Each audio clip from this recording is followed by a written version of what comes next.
Coba kamu bayangkan jika suatu hari langit berubah menjadi layar raksasa, lalu muncul sosok Yesus, Buddha, atau bahkan alien, dan ia mulai berbicara. Ini adalah akhir dunia. Apa yang akan kamu lakukan? Inilah yang disebut dengan Project Bluebeam. Project Bluebeam adalah teori konspirasi terkenal yang dikemukakan oleh Serge Monas pada tahun 1994.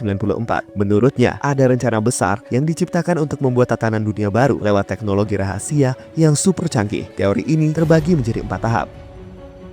Menghancurkan kepercayaan religius manusia dengan memalsukan artefak dan membuat orang meragukan keyakinannya. Menampilkan proyeksi holografik di langit, sosok-sosok suci dari agama berbeda. Tujuannya untuk membuat manusia bingung dan terpecah. Simulasi invasi alien atau kemunculan antikristus menggunakan teknologi canggih untuk menciptakan kekacauan dunia.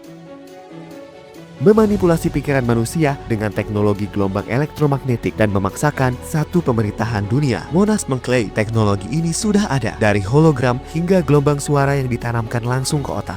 Tapi, adakah bukti bahwa teknologi ini sudah digunakan? Ilmuwan menyebut teori ini tidak memiliki bukti ilmiah. Monas hanya menawarkan klaim tanpa data. Tapi, teori ini tetap populer karena memadukan ketakutan dan teknologi dengan keinginan manusia untuk memahami dunia yang semakin kompleks.